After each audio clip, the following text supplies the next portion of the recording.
सभी के अस्सलाम वालेकुम व रहमतुल्लाहि व बरकातहू।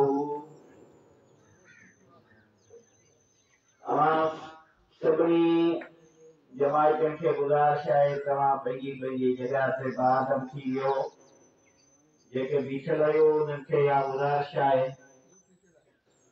ही असांजो अॼोको मुख़्तसिर तालीमी प्रोग्राम आहे जंहिंमें दुआ घुरी वेंदी।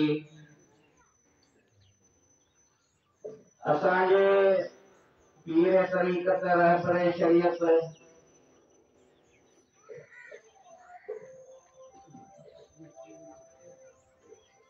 हजरत किबला साईं सैयद हाजी राज़क़ बिनो शाह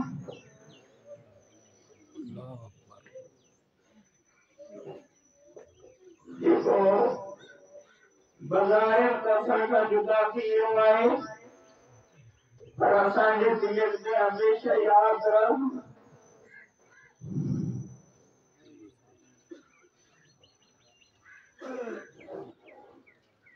जेकॾहिं घोट फरमायो त राणा तुंहिंजो रंग के वेसरी विसरे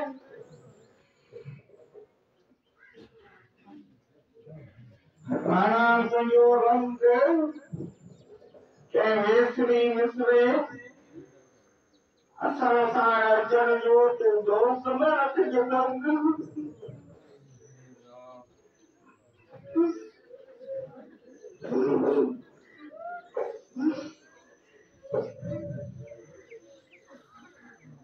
नज़र सुञाण जे नंग मता मेरे आप गॾे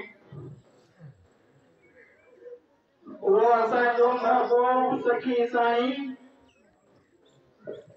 जंहिंजी कचहरी में हर वक्त मदीने वाले साईं जी प्रचार हूंदी हुई जंहिंजी ज़ुबान ते हमेशा मदीनो मदीनो हूंदो।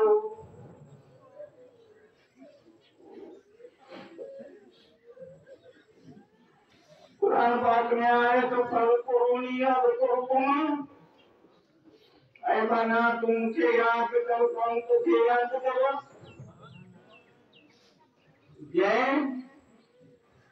जंहिंजी जंहिंजे दिल में मोहबत हुई उन्हें मदीने वारे साईं उनके असाना न छॾियो पाण वटि राहे जेके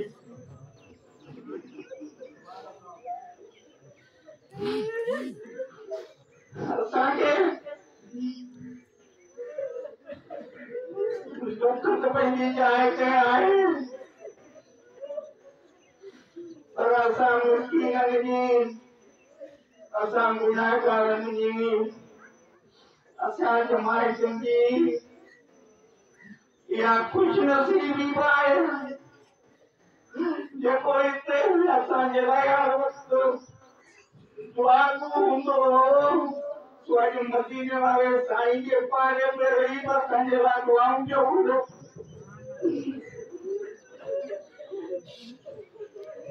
मुंहिंजा भाउ सफ़र करियो इन अल्लाह साबिरीन अल्लाह सफ़र वारनि सां गॾु आहे। तव्हां सभिनी खे गुज़ारिश आहे तो सफ़र करियो मुंहिंजा भाउ अल्लाह उन सां गॾु आहे मदीने वारो साईं गॾु आहे हू पंहिंजे लाइ दुआगो आहे। तव्हांखे सफ़र करणु खपे बाक़ी मुंहिंजा असां सां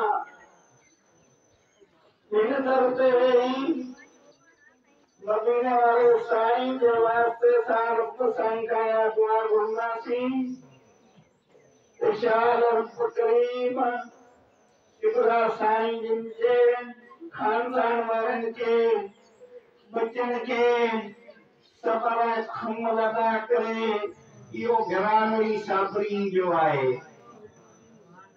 इहो घरानो ई साबरीन जो आहे।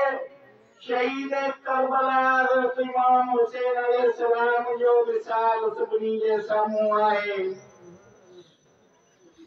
ऐं अल्लाह साईं इन्हनि खे प्यारे मुर्शिद करीम जे ऐं पाण सभिनी खे साईं सुहिणे जे नक्शे कदम ते हलण जी तौफ़ीक़ अता फरमाए।